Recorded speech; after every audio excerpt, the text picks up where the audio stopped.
Hello मेरे CA foundation students, welcome to DC line RM series में आपका स्वागत है बच्चों। बेटा आज हम करेंगे चैप्टर 4 का यूनिट 3। ठीक है, बहुत मजा आने वाला है इस चैप्टर में बेटा। चलिए स्टार्ट करते हैं।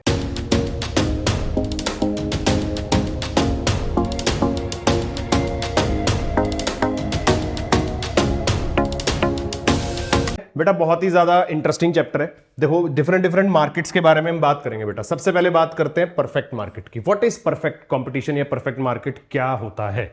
देखो बच्चों, परफेक्ट मार्केट वैसे तो एक इमेजिनरी मार्केट है। एक्चुअल में कोई इस तरह की मार्केट एग्जिस्ट नहीं करती, लेकिन मार्केट स्ट्रक्चर को समझने के लिए ये आप लोगों को पढ़ाया जाता है कि एक इमेजिन करो इस तरह की मार्केट जहां पर सब कुछ परफेक्ट है, यानी प्राइस कांस्टेंट है, होमोजीनियस प्रोडक्ट सेल हो रहा है, बायर एंड सेलर को पूरी तरह से नॉलेज है प्रोडक्ट की, कोई सेलिंग कॉस्ट भी नहीं करनी पड़ रही सेलर को, यानी कि कंज्यूमर अपने आप चल के आ रहा है, कोई एडवर्टीजमेंट कोई प्रमोशन कुछ नहीं करना पड़ रहा।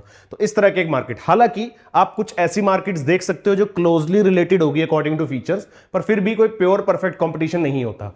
ठीक है, तो हम परफेक्ट कंपटीशन से अपनी बात शुरू करते हैं। क्या क्या फीचर्स हमने बात करी बेटा? Large number of buyers and sellers तो होते ही है, होमोजीनियस प्रोडक्ट यानी परफेक्ट सब्स्टिट्यूट, नो ब्रांडिंग, कोई ब्रांडिंग नहीं है, एक जैसे गुड्स हैं, होमोजीनियस प्रोडक्ट्स हर शॉप के ऊपर सेल हो रहे हैं। हाँ, हर फर्म के पास क्या है, सेम टाइप ऑफ प्रोडक्ट है to offer.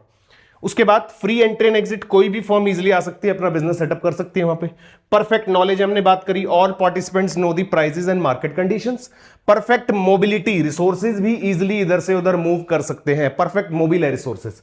Factors of production can move freely, कोई ट्रांसपोर्टेशन कॉस्ट नहीं है, यानी uniform price across the market. ठीक है बच्चों, चलो अब अगर बात करें कि प्राइस कैसे डिटरमाइन होता है, प्योर परफेक्ट कंपटीशन की अगर बात करें वो तो एग्जिस्ट नहीं करता, पर सिर्फ परफेक्ट कंपटीशन की बात करते हैं। परफेक्ट कंपटीशन में बच्चों जो पूरी इंडस्ट्री का डिमांड एंड सप्लाई जहां पे मीट करता है, डिमांड एंड सप्लाई जहां पे मीट करता है, वहां पर जो प्राइस डिटरमाइन होता है वही प्राइस परफेक्ट कंपटीशन के अंदर हर एक फर्म को फॉलो करना पड़ता है। So this is the price जहां पर डिमांड और सप्लाई दोनों मीट कर रहे हैं। सो दोनों का equilibrium price will give the equilibrium price, या फिर हम कह सकते हैं इंडस्ट्री का प्राइस, जो कि परफेक्ट कंपटीशन में हर एक फर्म को फॉलो करना है। ठीक है बच्चों, चलो देखो ये डिमांड सप्लाई मीट हुआ, ये प्राइस डिटरमाइन हुआ, ये इंडस्ट्री का है, और यही प्राइस आके इस फर्म को, इंडिविजुअल सेलर को फॉलो करना पड़ रहा है। ठीक है मेरे बच्चों, चलो सिंपल कर्व है। तो अगर हम फर्म का मार्जिनल कॉस्ट कर्व बनाए तो ये बनेगा मार्जिनल कॉस्ट कर्व, है ना। मार्जिनल कॉस्ट कर्व कौन सा होगा? ये यू शेप्ड होगा, और AR/MR की लाइन हो गई स्ट्रेट। इसके बारे में भी हम बात करेंगे, ग्राफ को और अच्छे से समझेंगे अभी। ये मेरी एक स्ट्रेट लाइन जा रही है, जो कि AR का कर्व भी यही होता है और MR का कर्व भी यही होता है अंडर परफेक्ट कंपटीशन। ठीक है बच्चों, लास्ट क्लास में या लास्ट कुछ चैप्टर्स में हमने बात करी होगी कि जहां पर क्या होता है, परफेक्ट कंपटीशन के अंदर AR और MR की लाइन सेम बनते हैं। मैं फिर से दिखाऊंगा अभी। तो इसके अंदर एक सेम लाइन है जहां पर marginal cost curve U shape है, और इक्विलिब्रियम कंडीशन हमारी यहां पर है। परफेक्ट कंपटीशन की इक्विलिब्रियम कंडीशन क्या होती है बच्चों? जहां पर MC should be equal to MR होना चाहिए, पहली कंडीशन। दूसरी कि MC cuts MR from below, MC cuts MR from below, या फिर हम इसको इस तरीके से भी बोल सकते हैं कि MC शुड बी राइजिंग, क्योंकि देखो दो जगह कट कर रहा है कि नहीं, लेकिन हम कौन सा वाला पॉइंट कंसिडर करेंगे? जहां पर ये राइजिंग स्टेज पे है, जहां पर मार्जिनल कॉस्ट राइजिंग स्टेज पे। So these are the two equilibrium conditions under perfect competition. ठीक है बच्चों, चलो फिर प्राइस डिटर्मिनेशन कैसे होता है इसके अंदर? देखो इंडस्ट्री का इक्विलिब्रियम होगा पहले, जो हमने बात करी, यहां पर मार्केट का डिमांड और सप्लाई मीट करेगा, वहां से एक प्राइस डिटरमाइन होगा, और वही प्राइस परफेक्ट कंपटीशन में हर एक फर्म को फॉलो करना पड़ेगा। तो फर्म का डिमांड कर्व परफेक्टली इलास्टिक, क्योंकि जो AR कर्व होता है वही डिमांड कर्व होता है। अभी हमने बात करी ना बच्चों, जो ये स्ट्रेट लाइन हमने पढ़ी AR कर्व की, AR और MR, तो परफेक्ट कंपटीशन में बेटा AR कर्व एक स्ट्रेट लाइन होती है, और यही मेरा डिमांड कर्व होता है, तो demand curve will be perfectly elastic. ठीक है बच्चों, क्लियर? ठीक है, so firm is a price taker. क्यों? क्योंकि जो इंडस्ट्री का प्राइस है वही तो फर्म फॉलो कर रही है, तो हम कह सकते हैं firm is a price taker. अगर खुद का अपना प्राइस बनाएगी तो प्राइस मेकर होगी, लेकिन क्योंकि वो इंडस्ट्री के प्राइस को ही कैरी ऑन करके आगे लेके जा रही है, तो that means firm is a price taker. ठीक है बच्चों, चलो तो देखो MR is equals to MC and MC cuts MR from below, equilibrium condition आ गई। अब 3 शॉर्ट रन प्रॉफिट पॉसिबिलिटीज है, या तो शॉर्ट रन में होगा सुपर नॉर्मल प्रॉफिट, या फिर होगा नॉर्मल प्रॉफिट, या फिर होगा लॉस। इन तीनों में से कोई एक चीज होगी, जिसके बारे में भी हम ग्राफिकल स्ट्रक्चर समझेंगे कि कैसे होता है। आपको प्रोसेस पता होना चाहिए पूरा, तभी आप उसके पूरे कंसेप्ट को डिटेल में समझ पाएंगे। ठीक है बच्चों, तो सुपर नॉर्मल प्रॉफिट का मतलब क्या है, तीनों बातें कर लेते हैं पहले जल्दी से। सुपर नॉर्मल प्रॉफिट किसी भी बिजनेस का हम कब मानते हैं कि सुपर नॉर्मल प्रॉफिट हो रहा है, जब सिंपली उसका एवरेज रेवेन्यू ग्रेटर हो एवरेज कॉस्ट से। Average revenue should be greater than average cost. और अगर हम बात करें बच्चों नॉर्मल प्रॉफिट की, किसकी, नॉर्मल प्रॉफिट, तो हम कहेंगे average revenue should be equal to average cost. और अगर हम बात करें लॉस की, लॉस के अंदर क्या होगा, average revenue should be less than average cost, यानी एवरेज कॉस्ट ज्यादा और एवरेज रेवेन्यू कम। तो नॉर्मल प्रॉफिट एक ऐसी सिचुएशन है जहां पर रेवेन्यू और कॉस्ट दोनों बराबर है। तो इसके अंदर हम तीनों डायग्राम्स को समझेंगे, और ये सिर्फ अभी परफेक्ट कंपटीशन की बात हो रही है। ये जो केसेस है नॉर्मल प्रॉफिट, सुपर नॉर्मल और नॉर्मल, ये सारे केसेस हमारे बाकी मार्केट्स में भी आएंगे, ठीक है बच्चों। और ये सारे किसके अंदर है, शॉर्ट रन के अंदर। अभी किसकी बात कर रहे हैं, शॉर्ट रन की। इसका एक कंसेप्ट है कि शॉर्ट रन में परफेक्ट कंपटीशन को, या कोई भी मार्केट हो, इनमें से कुछ भी हो सकता है। क्या बोला मैंने, शॉर्ट रन में किसी फर्म को सुपर नॉर्मल प्रॉफिट भी हो सकता है, नॉर्मल प्रॉफिट भी हो सकता है और लॉस भी हो सकता है। लेकिन लॉन्ग रन में सिचुएशन अलग है, बात करेंगे अभी, ठीक है जी। अच्छा, किसी बिजनेस का शटडाउन पॉइंट क्या होता है, क्या माना जा सकता है शटडाउन पॉइंट, कि जब उसका जो प्राइस है वो लेस देन एवीसी हो जाए, यानी कि अब उसकी वेरिएबल कॉस्ट भी रिकवर नहीं हो रही। क्या नहीं हो रहा, एक वेरिएबल कॉस्ट भी अगर किसी बिजनेस की रिकवर नहीं हो रही, वेरिएबल कॉस्ट से कम हो जाता है अगर प्राइस, तो हम कहेंगे this is the shutdown point, ठीक है। अगर प्राइस बड़ा है एवरेज वेरिएबल कॉस्ट से तो अभी शटडाउन नहीं है, इक्वल है तब भी नहीं है, लेकिन अगर लेस हो जाए, एवरेज वेरिएबल कॉस्ट से प्राइस कम हो जाए, तो हम कहेंगे this is a shutdown point, ठीक है, कि अब बिजनेस को बंद कर देना चाहिए, ठीक है बेटा। Firm should stop the production. अब हम इन तीनों के डायग्राम्स देखेंगे एक बार अच्छे से, समझे डायग्राम्स को। देखो ये सुपर नॉर्मल प्रॉफिट है, बना के देखते हैं, ऐसे समझ नहीं आएगा, है ना। चलो बनाते हैं बढ़िया से, ये लो। देखो बच्चों, परफेक्ट कंपटीशन में हमने बात करी कि एआर और एमआर का कर्व होता है एक स्ट्रेट लाइन। अगर आपको नहीं पता तो मैं बता देता हूं कि ये क्यों होता है स्ट्रेट लाइन, पहले इसके बारे में बात करें। ये स्ट्रेट लाइन क्यों होता है, क्योंकि बेटा परफेक्ट कंपटीशन में जो प्राइस है ना वो सेम रहता है, जैसे 10 रुपीज 10 रुपीज 10 रुपीज। और मैं यूनिट्स अगर लूं यहां पर, समझते हैं एक बार जल्दी से, 1 2 3 4, मतलब परफेक्ट कंपटीशन में एडिशनल यूनिट बेचने के लिए फर्म्स को प्राइस रिड्यूस नहीं करना पड़ता, क्योंकि प्राइस होता ही नहीं है कम, प्राइस सेम रहता है। तो जितने भी नंबर ऑफ यूनिट सेल होंगे बच्चों, वो सेम प्राइस पर सोल्ड होंगे, राइट। तो देखो अगर मैं यहां पर टोटल रेवेन्यू निकालूं which is P into Q, price into quantity, तो 10 इंटू 1 इज 10, 10 टू 20, 10 3 30, 10 4 40, राइट। अब अगर आप एवरेज रेवेन्यू निकालोगे बच्चों तो क्या आएगा, TR डिवाइडेड बाय यूनिट्स, तो 10 by 1 is 10, 20 by 2 is again 10, 30 by 3 is 10, 40 by 4 is 10, ठीक है, यही आएगा। तो देखो सेम है कि नहीं है। और यहीं पर अगर आप MR भी निकाल लो तो वो भी सेम आएगा। MR क्या होता है, एडिशनल, पहला तो चलो 10 ही है, फिर 20 माइनस 10, फिर 30 माइनस 20, फिर 40 माइनस 30 is 10। तो दोनों सेम है और कांस्टेंट भी है, दोनों के दोनों, है ना। ये इधर लिख देता थोड़ा सा, ठीक है। तो AR MR देख रहे हो दोनों सेम है, इस वजह से मेरी AR और MR की लाइन परफेक्ट कंपटीशन में एक स्ट्रेट लाइन बनती है, ठीक है बच्चों। चलो इसको पढ़ते हैं अब जरा जल्दी से, डायग्राम देखते हैं इसका कैसे होगा। चलो तो AR MR की लाइन हमने समझी कि ये स्ट्रेट लाइन है, this is my AR and also MR and also it's a line of price line, और डिमांड कर्व भी यही होता है, ठीक है ना, अंडर परफेक्ट कंपटीशन। उसके बाद सुपर नॉर्मल प्रॉफिट हम दिखाना चाहते हैं, तो बच्चों सुपर नॉर्मल प्रॉफिट के लिए क्या कंडीशन है, क्या बोला हमने, super normal profit. Super normal profit में बेटा मेरे को ध्यान रखना है कि एवरेज रेवेन्यू को ज्यादा दिखाना है एवरेज कॉस्ट से। क्या बोला मैंने, एवरेज रेवेन्यू को ज्यादा दिखाना है एवरेज कॉस्ट से, ठीक है ना। तो चलो देखो ये मेरा एवरेज रेवेन्यू है। अब एवरेज कॉस्ट कर्व जो हमने पढ़ा हुआ है कि होता है यू शेप्ड, ये होता है मेरा एवरेज रेवेन्यू कर्व, है ना, एवरेज कॉस्ट कर्व, सॉरी। तो एवरेज कॉस्ट और एवरेज रेवेन्यू दो अलग अलग दिख रहे हैं, दोनों को एक साथ बनाना है, पर इस कंडीशन को ध्यान रखते हुए। तो कैसे बनाएंगे, देखो एवरेज रेवेन्यू को ज्यादा रखना है, एवरेज कॉस्ट को कम रखना है, यानी कि मैं इस तरीके से निकालूंगा एवरेज कॉस्ट को। मैंने जानबूझ के इसके नीचे से निकाला ताकि एवरेज रेवेन्यू ऊपर रहे थोड़ा सा। अब हमें एलोकेट करना है सुपर नॉर्मल प्रॉफिट। उसके लिए पहले हम प्रोड्यूसर इक्विलिब्रियम कंडीशन लेके आएंगे, जो होती है MR should be equal to MC, और MC cuts MR from below, यानी कि हम कह सकते हैं MC should be rising. MC जो है वो राइजिंग स्टेज में होना चाहिए, राइट, ये पढ़ा हमने अभी पीछे, ठीक है। तो MC कहां कट करता है AC को, इसके मिनिमम पे, यहां से निकलेगा मेरा मार्जिनल कॉस्ट, ठीक है ना। अब हम इक्विलिब्रियम कंडीशन अगर ढूंढें कि MC MR के इक्वल कहां पर है, ये स्टेप है बेटा। पहले तो हमने बेसिक बना दिया डायग्राम, जो रिक्वायरमेंट थी कि AC को नीचे रखना था, AR को ऊपर, और MC कर्व जहां से निकलता है वहां से कर दिया। अब हमें ढूंढना है सुपर नॉर्मल प्रॉफिट। तो अब जो स्टेप्स हैं वो ध्यान से सुनेंगे। सबसे पहले इक्विलिब्रियम कंडीशन आइडेंटिफाई करो कि कहां पे है।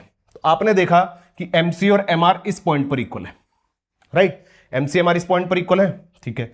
तो यहां से अपना एक आउटपुट लेवल मार्क कर देंगे, यानी कि हम बोलेंगे कि इस OQ लेवल ऑफ आउटपुट पर फर्म को इक्विलिब्रियम हो रहा है, इस OQ लेवल ऑफ आउटपुट पर फर्म को इक्विलिब्रियम हो रहा है। क्लियर है इतनी बात?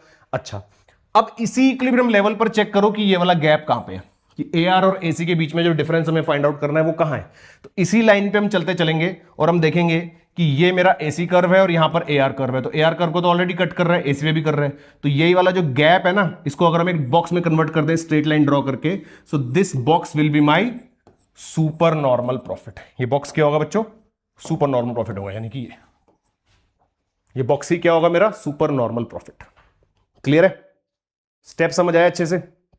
अच्छा, इसी के अंदर अगर हमें बच्चों बनाना हो नॉर्मल प्रॉफिट, तो पहले वीडियो पॉज करके एक बार इसको बना लेंगे जल्दी से, फिर हम नॉर्मल प्रॉफिट समझते हैं जल्दी से, ठीक है? तो चलो शुरू करते हैं फटाफट। अब समझते हैं बेटा नॉर्मल प्रॉफिट, क्योंकि अब हमें नॉर्मल प्रॉफिट बनाना है। तो नॉर्मल प्रॉफिट में क्या कंडीशन है कि average revenue should be equal to average cost. क्या बोला मैंने? कि average revenue should be equal to average cost. ये सिचुएशन है बेटा नॉर्मल प्रॉफिट की। ध्यान रहे मैंने क्या बोला था फिर से, ये सारी चीजें हम बात कर रहे हैं शॉर्ट रन में। किसमें बेटा? शॉर्ट रन में। शॉर्ट रन में फर्म को कुछ भी हो सकता है, नॉर्मल प्रॉफिट भी हो सकता है, सुपर नॉर्मल भी हो सकता है और लॉस भी हो सकता है, एनीथिंग कैन हैपन। तो नॉर्मल प्रॉफिट यहां पर हम बात कर रहे हैं कि average revenue should be equal to average cost, ठीक है? देखते हैं डायग्राम, ये लो जी। This is my AR and MR, जो कि एक स्ट्रेट लाइन होता है परफेक्ट कॉम्पिटिशन के केस में। AR is equals to MR, sorry ये MR है, ठीक है? AR भी यही है, MR भी यही है। अब हमें दिखाना है कि ये इक्वल हो, यानी AC कर्व को मैं इसके नीचे से नहीं निकाल सकता। अगर ये इसके नीचे से गया तो वो तो एवरेज रेवेन्यू ज्यादा हो जाएगा, एवरेज कॉस्ट नीचे चला जाएगा। मेरे को इक्वल रखना है, तो यू शेप ही होता है, तो हम एक पॉइंट पे टच करते हुए ले जाएंगे इसको सिर्फ। This is my average cost और यहां पर टच कर रहा है इस पे। अब अगला स्टेप क्या था? Marginal cost curve. तो मार्जिनल कॉस्ट कर्व भी इसके मिनिमम से निकलता है। तो बाय चांस क्या है कि इसका मिनिमम पॉइंट और एवरेज रेवेन्यू और एवरेज कॉस्ट जहां पर इक्वल होते हैं वो सेम पॉइंट आ गए, यानी कि मार्जिनल कॉस्ट और मार्जिनल रेवेन्यू जो प्रोड्यूसर इक्विलिब्रियम का पॉइंट है वो भी यही है, और जो एमसी और एसी का सेम पॉइंट होता है, यानी एमसी यहां पर एसी के मिनिमम पे कट करता है, वो भी एक ही पॉइंट है। तो इसमें होगा क्या, जब हम देखो वही वाले स्टेप्स फॉलो करेंगे कि अब मेरे को प्रोड्यूसर इक्विलिब्रियम आइडेंटिफाई करना है कि एमसी एमआर के इक्वल कहां पे है, तो आप कहोगे इस पॉइंट पे। तो अब यहां से आउटपुट लेवल मार्क कर लोगे। अब आप इस आउटपुट लेवल पर ये कंडीशन देखोगे कहां है, तो वो भी इसी पॉइंट पर है। तो यानी कि इस केस में ये अकेला एक पॉइंट ही, इसको हम ई नाम दे दें अगर मान लो, तो ये पॉइंट ही मेरा क्या है बच्चों? सॉरी, ये पॉइंट ही मेरा क्या है? Super normal profit. इस पॉइंट को ही हम क्या बोलेंगे? Super normal profit. इसमें कोई बॉक्स नहीं बनेगा, ये इंडिविजुअल एक पॉइंट ही मेरा क्या शो कर रहा है? Normal profit, not super normal. ये पॉइंट ही क्या शो कर रहा है? नॉर्मल प्रॉफिट, जहां पे एवरेज रेवेन्यू एवरेज कॉस्ट के इक्वल है। सिंपल है। चलो पॉज करके बना के देखेंगे एक बारी। अब हम लॉस का शुरू कर रहे हैं डायग्राम। लॉस देखते हैं एक बारी। देखो बेटा सेम स्टेप्स फॉलो करने हैं। ये डायग्राम इसलिए समझने जरूरी है क्योंकि आपको कंसेप्ट पता हो कि कहां पे क्या होता है, प्रोड्यूसर इक्विलिब्रियम क्या होता है ना? फिर से अभी हम बात तो शॉर्ट रन में ही कर रहे हैं, ये मैं लिख देता हूं जरूर, लेकिन अब हमें देखना है लॉस वाला केस बच्चों। तो लॉस वाले केस में हमें एवरेज रेवेन्यू को कम रखना है, एवरेज कॉस्ट को ज्यादा रखना है, right? Average cost should be more than average revenue, तभी तो लॉस वाली सिचुएशन होगी, है ना? तो देखते हैं, ये लो फिर से AR MR तो स्ट्रेट लाइन है। This is my AR and also MR, इसमें तो कोई शक नहीं है। अब एवरेज कॉस्ट को टच नहीं करना चाहिए इस पे, क्योंकि एवरेज कॉस्ट मेरे को ज्यादा रखना है, यानी इससे ऊपर जाना चाहिए। तो ये होगा मेरा एवरेज कॉस्ट हवा में ऊपर, ना ही नीचे से गया ना ही टच करा, ऊपर, क्योंकि मेरे को ज्यादा रखना है, कंडीशन के हिसाब से ज्यादा दिखाना चाहिए, राइट? अब क्या करते हैं, मार्जिनल कॉस्ट इसके मिनिमम से, तो ये गया मार्जिनल कॉस्ट। अब स्टेप्स क्या है? पहले इक्विलिब्रियम आइडेंटिफाई करो, यानी जहां पर MR मेरा MC के इक्वल है, पहले ये ढूंढो कहां पर है। तो वो पॉइंट ये वाला है, दिस पॉइंट, हम इसको ई नाम दे देते हैं अगर मान लो, तो ये पॉइंट की बात हो रही है। इस पॉइंट से अपना आउटपुट लेवल डिटरमाइन करेंगे, यानी इस OQ लेवल ऑफ आउटपुट पर फर्म को हो रहा है इक्विलिब्रियम, और इसी इक्विलिब्रियम पॉइंट पर हम चेक करेंगे कि लॉस वाली सिचुएशन का है।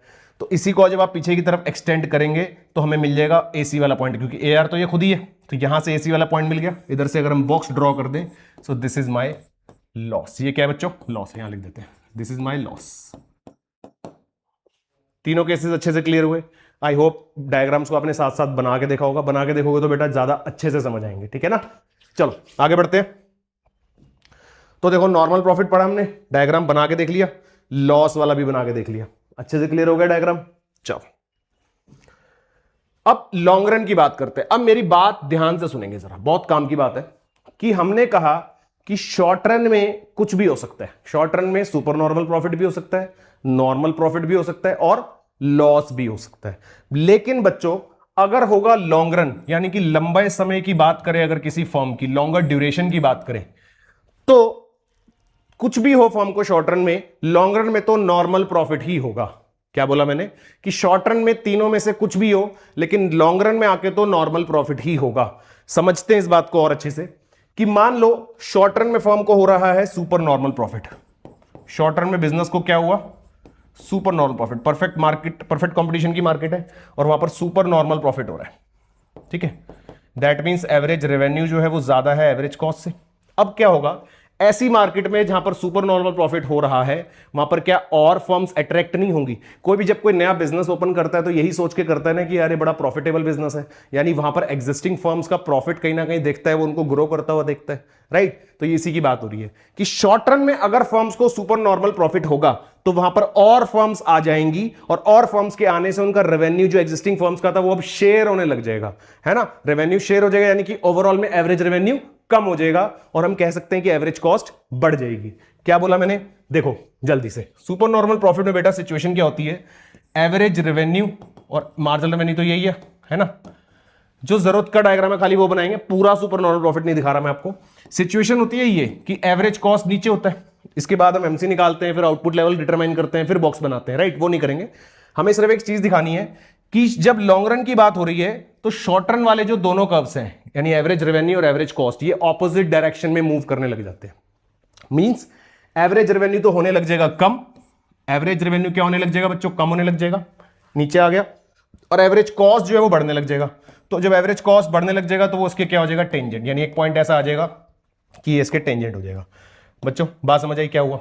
यानी शॉर्ट रन में हो रहा था सुपर नॉर्मल प्रॉफिट, पर वहां पर और भी फर्म्स आ गई और उन और फर्म्स के आने से जो एग्जिस्टिंग फर्म्स थी उनका रेवेन्यू कम होने लग गया और कॉस्ट बढ़ने लग गई। तो अल्टीमेटली जो शॉर्ट रन का सुपर नॉर्मल प्रॉफिट था वो लॉन्ग रन में वाइप आउट हो गया और क्या रह गया? सिर्फ नॉर्मल प्रॉफिट। सिर्फ क्या रह गया? नॉर्मल प्रॉफिट रह गया। इसलिए स्टेटमेंट बोली जाती है कि लॉन्ग रन में सिर्फ और सिर्फ फर्म्स को लॉन्ग रन में फर्म्स को सिर्फ और सिर्फ नॉर्मल प्रॉफिट होगा। शॉर्ट रन में चाहे कुछ भी हो, लेकिन लॉन्ग रन में कहा जाता है कि सिर्फ नॉर्मल प्रॉफिट होगा। ठीक है, अच्छा ऐसे ही अगर हम लॉस की बात करें बच्चों, एक बार लॉस की सिचुएशन देखते हैं कि लॉस अगर हो रहा है शॉर्ट रन में तो जो एग्जिस्टिंग फर्म्स हैं उस मार्केट के अंदर, वो उस जगह को छोड़ के जाना शुरू हो जाएंगी, वहां से फर्म्स निकलना शुरू हो जाएंगी, जाना शुरू हो जाएंगी वहां से। तो जब फर्म्स जाना शुरू हो जाएंगी तो जो एग्जिस्टिंग फर्म्स वहां पे रह जाएंगी, जो लंबे समय तक सस्टेन कर पाएगी अपने आप को किसी तरह, उनका रेवेन्यू बढ़ने लग जाएगा। सिचुएशन देखेंगे कि ये था मेरा एवरेज रेवेन्यू कर्व और मार्जिनल रेवेन्यू सेम ही है। अब क्योंकि लॉस की सिचुएशन है तो एवरेज कॉस्ट ज्यादा रहेगा एवरेज रेवेन्यू से, यानी ऊपर बनेगा, है ना? ये बात हो रही है शॉर्ट रन की। अब लॉन्ग रन में मैंने क्या कहा कि जो एग्जिस्टिंग फर्म्स हैं वो उस बिजनेस को या उस मार्केट को छोड़ के जाना शुरू कर देंगी। अब जो फर्म्स वहां पर सर्वाइविंग रह जाएंगी, जो फर्म्स उस बिजनेस के अंदर, उस मार्केट के अंदर सर्वाइव कर जाएंगी लंबे समय तक, उनका रेवेन्यू फिर धीरे धीरे बढ़ने लग जाएगा। उनका रेवेन्यू क्या हो जाएगा बच्चों? बढ़ेगा, यानी ये ऊपर की तरफ जाएगा। और कॉस्ट हम कह सकते हैं कि कम हो जाएगी, तो कॉस्ट कम हो जाएगी। ये लो ऑपोजिट डायरेक्शन में मूव हो गए दोनों, यानी कि शॉर्ट रन में जो फर्म्स या परफेक्ट कंपटीशन के अंदर जो फर्म जो लॉस इनकर कर रही थी, वो भी लॉन्ग रन में क्या अर्न कर रही है? Normal profit. तो इसलिए मैंने कहा कि शॉर्ट रन में बिजनेस को कुछ भी हो, लॉन्ग रन में तो सिर्फ नॉर्मल प्रॉफिट ही होगा। कितनी बार मैंने स्टेटमेंट बोल दी बच्चों? अब तक तो याद हो जानी चाहिए कि शॉर्ट रन में कुछ भी हो, लॉन्ग रन में क्या होगा? सिर्फ नॉर्मल प्रॉफिट होगा। ठीक है, और अगर शॉर्ट रन में नॉर्मल है तो वैसे ही नॉर्मल है, तो लॉन्ग रन में तो नॉर्मल रहेगा ही, उसको बताने की जरूरत ही नहीं है। ठीक है ना? तो शॉर्ट रन में अगर नॉर्मल प्रॉफिट है तो लॉन्ग रन में तो नॉर्मल रहेगा ही, लेकिन शॉर्ट रन में अगर लॉस है या सुपर नॉर्मल प्रॉफिट है तो वो लॉन्ग रन में किसमें कन्वर्ट हो जाता है? नॉर्मल प्रॉफिट में कन्वर्ट हो जाता है। दोनों का डायग्राम के साथ बता दिया, समझ आ गया? चलो अब देखते हैं आगे। तो ये देखो क्या बोला था हमने फ्री एंट्री एंड एग्जिट होता है, ensures only the normal profit, क्योंकि कोई भी फर्म्स इजीली आ जाती है और चली जाती है। ये एक बात जो छोटी सी बताई है, इसी को हमने डिस्कस किया है अभी, क्योंकि शॉर्ट रन में फिर से बताऊं अगर कि सुपर नॉर्मल प्रॉफिट होगा तो फर्म्स आ जाएंगी, लॉसेज होगा तो फर्म्स उठ के चली जाएंगी। तो इस रीजन से सिर्फ क्या होता है? नॉर्मल प्रॉफिट होता है। ठीक है बच्चों, तो लॉन्ग रन में क्या होता है, price, marginal revenue, marginal cost, average total cost सब बराबर हो जाता है। और जब ये सब सेम होता है तभी तो होता है नॉर्मल प्रॉफिट। डायग्राम याद है, सेंटर पे जहां पर मीट करता है ना। Optimum firm size, firm produces lowest possible cost, क्योंकि नॉर्मल प्रॉफिट का मतलब क्या है, average revenue equal to average cost, यहां पर दोनों बराबर हो जाते हैं, ठीक है ना। Optimal resource allocation, no wastage, minimum price of the consumers, कोई वेस्टेज नहीं हो रही, मतलब फर्म को लॉस नहीं हो रहा तो कोई बहुत ज्यादा प्रॉफिट भी नहीं हो रहा, सिर्फ सर्वाइविंग बिजनेस हो जाता है एक तरीके से, ठीक है। चलो आगे बढ़े, ये डायग्राम हमने देख लिया। लो जी, लॉन्ग रन इक्विलिब्रियम की हम बात कर रहे हैं। देखो कुछ भी सिचुएशन हो, हर जगह पे आपको क्या मिलेगा, नॉर्मल प्रॉफिट, यानी दोनों क्या हो जाएंगे, सेम हो जाएंगे, ठीक है बच्चों। चाहे उसके बाद बिजनेस इंडस्ट्री अपना सप्लाई बढ़ा भी रही है, तब भी क्या हो रहा है बिजनेस को, देखो ये ओवरऑल आप देखोगे long run average cost curve है, ये मेरा मार्जिनल कॉस्ट कर्व है, तो जहां पर दोनों टेंजेंट है वहां पर क्या है, नॉर्मल प्रॉफिट है, ठीक है बच्चों। इसका सिर्फ इतना ही मतलब है। ये था हमारा परफेक्ट कंपटीशन, ठीक है, पूरा अच्छे से समझ आया। अब बात करते हैं मोनोपोली की।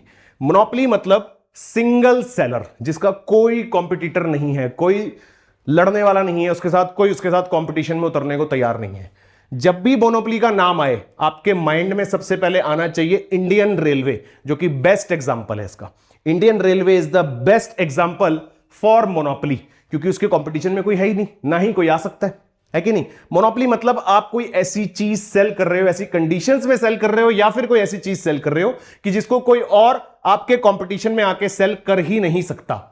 तो उस सिचुएशन में जो मार्केट होती है वो कौन सी होती है, मोनोपोली मार्केट होती है बच्चों, ठीक है। तो इसके अंदर क्या कोई सेलिंग कॉस्ट है, नहीं है।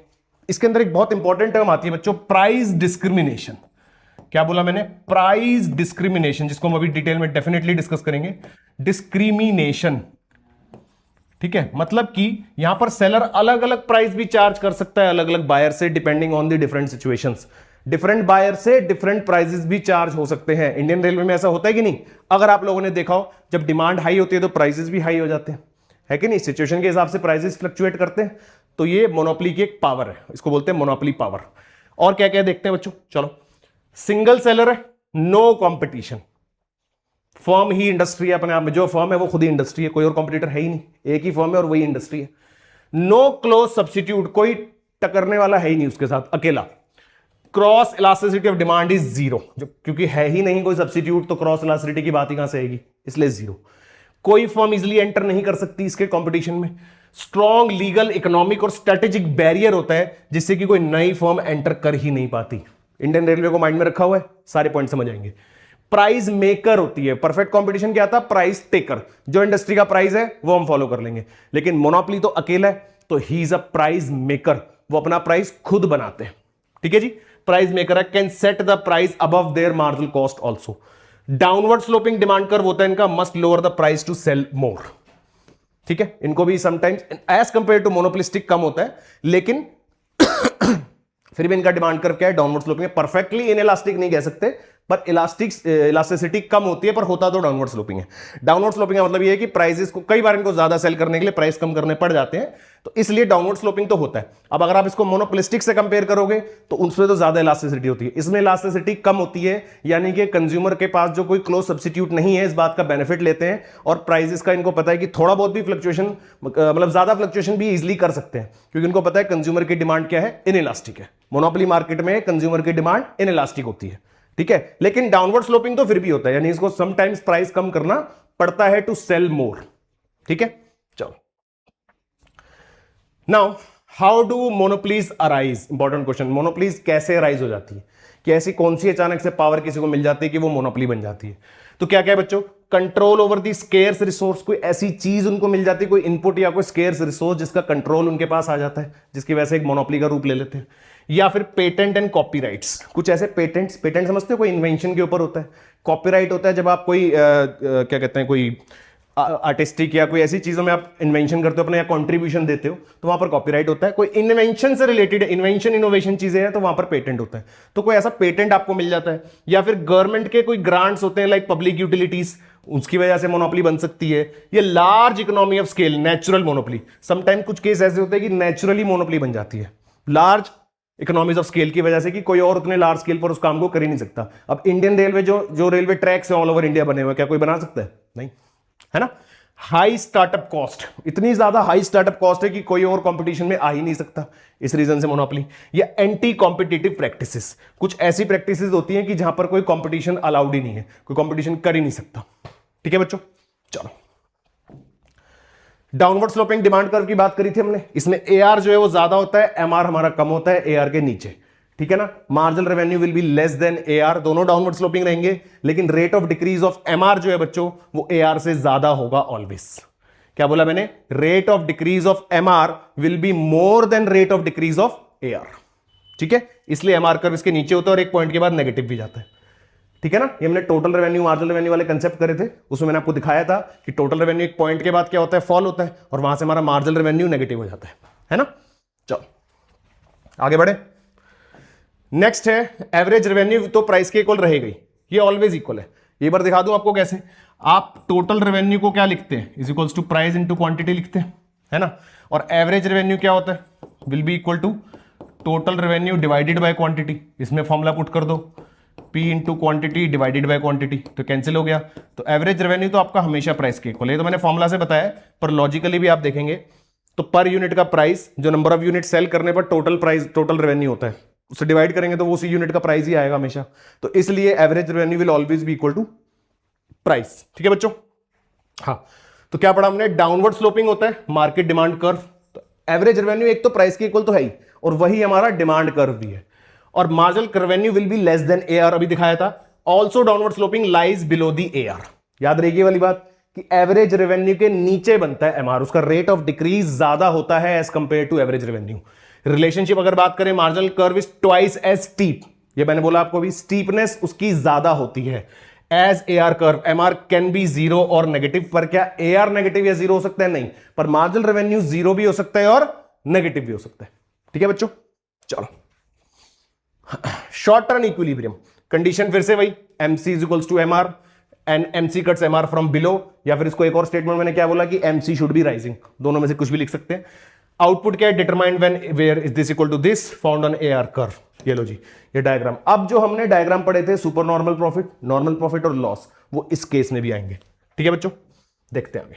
प्रॉफिट लॉस सिचुएशन सेम आ गई, ये सारी सिचुएशन है, शटडाउन पॉइंट भी सेम है। अब जो डायग्राम है वो देखेंगे ध्यान से, सेम स्टेप फॉलो होंगे, बस उसमें क्या फर्क था बच्चों की एआर और एमआर एक स्ट्रेट लाइन थी, वही एआर था वही एमआर था, लेकिन यहां पर एआर और एमआर दोनों अलग अलग हो गए हैं, लेकिन जो स्टेप्स रहेंगे डायग्राम बनाने के वो बिल्कुल सेम फॉलो होंगे।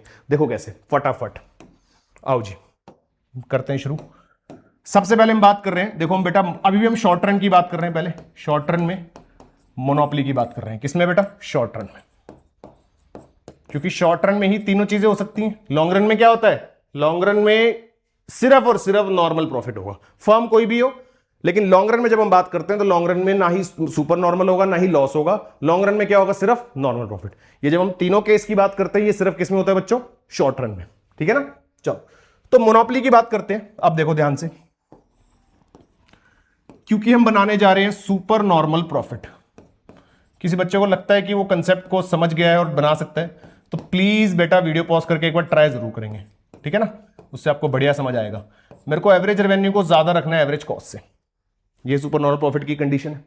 ठीक है, तो ये होता है मेरा एआर, ये होता है मेरा एमआर, डाउनवर्ड स्लोपिंग होता है। मैं नेगेटिव नहीं लेके जा रहा, जरूरत नहीं अभी फिलहाल डायग्राम में, चाहो तो बना सकते हो। तो ये सिचुएशन है। ठीक है, स्टीपनेस मैंने थोड़ी कम रखी है, क्योंकि अगर आप मोनोपोलिस्टिक से कंपेयर करोगे तो वो ऐसा बनेगा, थोड़ा सा लेटा हुआ ज्यादा बनेगा, उसमें ऐसे बनेंगे दोनों कर्व, तो उसके कंपैरिजन में मैंने थोड़ा सा इसमें स्टीपनेस कम रखी है। अब हमें सिचुएशन ये ध्यान रखनी है कि एसी कम एआर ज्यादा। अब बच्चा कहेगा कि सर उसमें एआर कर्व तो ये स्ट्रेट लाइन थी, ऐसे था एआर कर्व परफेक्ट कॉम्पिटिशन में, तो आपने ऐसे बना दिया था, तो इसमें ये वाला कर्व ऐसे हो गया, तो इसको ऐसे बना दो, एसी को, सॉरी आप कहोगे सर इसको ऐसे बना दो, नहीं भाई एसी कर्व थोड़ा ना घूम गया साथ में, एसी कर्व तो सीधा ही रहेगा, ये कंफ्यूजन वाला पॉइंट होता है। एसी कर्व सीधा ही रहेगा, लेकिन जाएगा इसके नीचे से ही, रहेगा वो सीधा यू शेप ही जैसा होता है, यानी कि हम बात कर रहे हैं ऐसे। ठीक है, थोड़ा डबलिंग हो गई यहां पर, ये देखो ऐसे, this is my AC curve, अभी भी तो नीचे से ही जा रहा है ना। कोशिश करेंगे कि मिनिमम पॉइंट यहां पर ना आए, जैसे मेरा ऑलमोस्ट इसके इक्वल आ रहा है, ये जरूरी नहीं है, मिनिमम पॉइंट इसके आगे भी हो सकता है पीछे भी हो सकता है, डजंट मैटर। मेन क्या है कि एवरेज रेवेन्यू कर्व के नीचे से जाना चाहिए। अब क्या है, अब हमें बनाना है मार्जिनल कॉस्ट कर्व, और ध्यान रहे मार्जिनल कॉस्ट कर्व इस तरीके से निकालना है कि हमें इक्विलिब्रियम भी मिल जाए बाद में, यानी ये वाली चीज भी हमें चाहिए उसका अगला स्टेप। डायग्राम बनाते समय नेक्स्ट स्टेप का भी ध्यान रखना होता है। तो मार्जिनल कॉस्ट आपको इसके मिनिमम से निकालना है, मैं थोड़ा सा आगे पीछे मार्क कर रहा हूं मिनिमम ताकि कंफ्यूजन ना आए। तो मार्जिनल कॉस्ट कर्व हम निकालेंगे इधर से, ठीक है। हालांकि ये बच्चों एग्जैक्ट मिनिमम नहीं है, पर मैं आपको थोड़ा डिफरेंस दिखाना चाहता हूं कि ऐसा ना लगे कि ये मिनिमम ही है, थोड़ा सा आगे से निकाला है। तो ये मार्जिनल कॉस्ट कर्व इसके मिनिमम से गया। अब अगला स्टेप क्या था, ये आइडेंटिफाई करो कहां पर है, MC इक्वल्स टू MR। तो आप कहोगे सर ये रहा MC इक्वल्स टू MR, तो ठीक है आउटपुट लेवल मार्क कर दो। सेम स्टेप चल रहे हैं जो उसमें थे, सेम ही है। OQ same level of sorry एक आउटपुट लेवल मार्क कर दिया जहां पर MC इक्वल्स टू MR है। अब ढूंढो कि ये कहां पर है, AR और AC इसी आउटपुट लेवल पर जहां पर इक्विलिब्रियम आपका सेटिस्फाई हो रहा है। यहीं पर ही अगर हम चेक करें इस लाइन को एक्सटेंड करके बच्चों, तो ये AC है और ऊपर ले जाएंगे तो ये AR है, यानी this is AC this is AR। ये जो बॉक्स बन गया this is my super normal profit. कोई दिक्कत आ गई कि नहीं? जिन बच्चों ने वीडियो पॉज करके बनाया है, अगर वो इसके कुछ परसेंटेज तक भी पहुंचे हैं तो बहुत अच्छी बात है, इसका मतलब आपको कंसेप्ट बहुत अच्छे से समझ आ गया, ठीक है। नहीं भी आया तो अब आ गया होगा, ठीक है बच्चों। चलो, तो ये था सुपर नॉर्मल प्रॉफिट। अब इसी में अगर हम बात करें लॉस की, पहले लॉस बनाते हैं, फिर मैं आपको जो नॉर्मल प्रॉफिट है वो दिखाऊंगा, बड़ा इंटरेस्टिंग है। पहले बात करते हैं लॉस की। देखो जी, लॉस में क्या होगा बच्चों, this is my again AR this is MR। अब क्योंकि लॉस की सिचुएशन है, तो लॉस में बच्चों जो एवरेज रेवेन्यू है वो क्या होगा, अब कम होगा, है ना। हमें लॉस दिखाना है, तो यानी कि एवरेज रेवेन्यू को कम रखना है, एवरेज कॉस्ट को ज्यादा रखना है। यानी अब मेरा एवरेज कॉस्ट इसके नीचे से नहीं जाएगा, ना ही टच करेगा, दूर रहेगा। पर दूर का मतलब क्या, मैं यहां बना दूं, अगर यहां बना दूं तो मेरा पर्पस सॉल्व नहीं हो पाएगा, क्योंकि इतना दूर चला जाएगा तो मैं बॉक्स कैसे अलाइन करूंगा, है ना। तो इसलिए हम इसको दूर तो रखेंगे, पर इतना दूर रखेंगे कि हमारी जो रिक्वायरमेंट है वो फुलफिल हो। वो हम कैसे करेंगे, यहां से थोड़ा सा करीब से निकालेंगे पर टच नहीं करेंगे, ठीक है। ये लो कुछ इस तरीके से, जानबूझ के इस तरीके से बनाया, देखो टच तो नहीं कर रहा।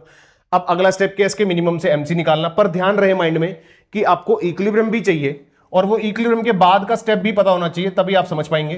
क्योंकि जब आप इक्विलिब्रियम आइडेंटिफाई कर लेंगे उसके बाद आपको एक स्ट्रेट लाइन चाहिए जो इन दोनों को कट करे, तो AC उसके स्ट्रेट में कहीं ना कहीं आना चाहिए। तो थोड़ा सा इमेजिनेशन पावर से आप बनाएंगे तो हो जाएगा, ठीक है। तो यहां से मिनिमम से आप निकाल देंगे MC, ये लो जी। अब सेम लेवल ऑफ वही सेम मतलब सेम तरीका, आउटपुट लेवल आइडेंटिफाई किया, अब उसी आउटपुट लेवल पर लॉस ढूंढो कहां है। तो अब इस लाइन को एक्सटेंड करेंगे, तो ये AR पे यहां कट कर रहा है, AC को यहां कट कर रहा है, तो ये एक बॉक्स आ गया, this is my loss, this box is my loss, ठीक है बच्चों, क्लियर है ना। थोड़ा सा इमेजिनेशन से बनाओगे तो समझ आएगा। डायग्राम्स को बना के देखना फिर से मैं बता रहा हूं, इसलिए जरूरी है कि आपको कंसेप्ट अच्छे से क्लियर हो। हालांकि आपका एग्जाम ऑब्जेक्टिव है, मैं समझता हूं, लेकिन इन डायग्राम से आपको पता लगेंगी चीजें कि कंडीशंस कहां पर है, इक्विलिब्रियम कहां पर है, किस इक्विलिब्रियम के सामने हमें लॉस मिल रहा है, तो सारी बातें अच्छे से क्लियर होंगी, ठीक है। चलो अब बात करते हैं बेटा नॉर्मल प्रॉफिट की। नॉर्मल प्रॉफिट में तो आपको एक ट्रिक यूज करनी ही पड़ेगी डायग्राम को समझने के लिए। स्टेप्स आपको पता है, तो एग्जैक्ट स्टेप फॉलो करके और इमेजिन करके अगर आप बना सकते हो तो बहुत अच्छी बात है, नहीं तो आपको एक छोटी सी ट्रिक का यूज करना पड़ेगा। ये AR है, ये MR है, फिर से। अब क्योंकि हमें दिखाना है बच्चों नॉर्मल प्रॉफिट, क्या दिखाना है, नॉर्मल प्रॉफिट, है ना। तो नॉर्मल का मतलब क्या है, हमें दिखाना है, एक सेकेंड, हाँ इसको हटाते हैं, हमें चाहिए बच्चों नॉर्मल प्रॉफिट, ठीक है। नॉर्मल प्रॉफिट में हमने AR और AC को इक्वल रखना है। अब ध्यान रहो, ना ही ऊपर से ले जाना है ना ही नीचे से, टच करना है एक पॉइंट पे। अब जो टच करने वाला पॉइंट है वो कुछ इस तरीके से होगा नहीं, ये ऐसे, ये लो ये टच कर दिया हमने इस पे, मिनिमम पॉइंट नहीं है, साइड में जहां पे भी टच हो रहा है वहां टच कर दिया। अब ध्यान दो, अब इसके मिनिमम पॉइंट से मेरे को MC निकालना है, पर यह भी ध्यान रखना है कि ये भी चाहिए मेरे को, है ना। और इसी पॉइंट पर इसी पॉइंट के सामने दोनों इक्वल होने चाहिए। तो अब आपको थोड़ा सा ट्रिक ये यूज करनी है कि आप पहले ही यहां से एक लाइन ड्रॉ कर लेंगे, जिससे आपको वो पॉइंट मिल जाएगा जहां से आपको MC और MR को इक्वल करना है। मिनिमम ऑफ AC तो आपको पहले से पता ही है, तो ये जाएगा आपका MC। तो ये जो पॉइंट आपको मिल गया, this point is my normal profit. I think अच्छे से क्लियर है बच्चों। डायग्राम सिचुएशन वाइज सारी चीजें बता दी आपको। मोनोपोली में सेम सारे डायग्राम्स, अगर आपने मोनोपोली समझ लिया तो मोनोप्लिस्टिक में दिक्कत नहीं आनी चाहिए, क्योंकि उसमें यही सेम चलेगा। बस फर्क क्या होगा कि AR और MR will be more flatter, यानी कि अगर आप इसके कंपैरिजन में बनाओगे बच्चों तो AR ऐसा जाएगा, MR ऐसा जाएगा, मतलब थोड़ा और लेटा हुआ कर्व बनेगा, कंसेप्ट सेम रहेगा, ठीक है। तो मैं मोनोपोलिस्टिक का डायग्राम नहीं बनाऊंगा, वो आपको एक बार खुद से प्रैक्टिस करना है बच्चों, क्योंकि सारा कंसेप्ट सेम है, इवन दिखने में भी लगभग सेम ही लगेगा, बस थोड़े से कर्व्स फ्लैटर होंगे। किसमें, मोनोपोलिस्टिक में, ठीक है ना। अच्छा, फिर से वही बात, ये सारी बातें हमने करी है बच्चों शॉर्ट रन में, लेकिन लॉन्ग रन में तो सिर्फ क्या होता है, नॉर्मल प्रॉफिट। ठीक है ना। चलो चले आगे। तो देखो लॉस का डायग्राम जो भी हमने डिस्कस किया वही है पूरा, ये ऊपर एसी मिल गया पूरा लॉस। चलो लॉन्ग रन में क्या होगा, no entry of new firm can even super normal profit even in the long run. अगर कोई एंट्री नहीं होती, मोनोपोली की बात हो रही है, मोनोपोली में तो कोई बात होगी नहीं। मोनोपोली में तो अच्छा देखो हमने क्या कहा, लॉन्ग रन में सिर्फ नॉर्मल प्रॉफिट होता है, लेकिन परफेक्ट कंपटीशन और मोनोपोलिस्टिक के केस में, मोनोपोली में तो कोई फर्म एंटर कर ही नहीं सकती, there is a hard barrier, है ना, समझ रहे हो, कोई नई फर्म तो एंटर कर ही नहीं सकती, तो कोई एंट्री नहीं है, इसलिए हम कह सकते हैं कि लॉन्ग रन में भी सुपर नॉर्मल प्रॉफिट हो सकता है मोनोपोली को। समझ गए। वैसे इन जनरल जो हमने प्रोविजन पढ़ा है वो क्या है कि शॉर्ट रन में कुछ भी हो, लॉन्ग रन में सिर्फ नॉर्मल प्रॉफिट होगा, लेकिन मोनोपोली के केस में नहीं। मोनोपोली में तो बच्चों लॉन्ग रन में भी कोई कंपटीटर नहीं आ सकता, वो सिंगल सेलर है ना, तो लॉन्ग रन में भी क्या हो सकता है, सुपर नॉर्मल प्रॉफिट हो सकता है। ठीक है। No pressure to produce at minimum average cost can produce at sub optimal scale. कोई जरूरत नहीं है उनको मिनिमम एवरेज कॉस्ट पे प्रोड्यूस करने की, क्योंकि वो सिंगल सेलर है, उनके पास पावर है, वो ज्यादा भी प्रोड्यूस कर सकते हैं। ठीक है ना। Monopolist exit only if the long run process long run losses persist. अगर लॉन्ग रन में लॉसेस परसिस्ट करते हैं तो ही ऐसा होगा, अदरवाइज नहीं होगा। ठीक है बच्चों। चलिए चलो बच्चों अभी इतना ही करते हैं, बाकी का बचा हुआ चैप्टर हम करते हैं बेटा नेक्स्ट क्लास में। आई होप यहां तक आपको अच्छे से क्लियर हो गया होगा। ठीक है, चलो मिलते हैं नेक्स्ट वीडियो में, तब तक के लिए keep learning and all the best.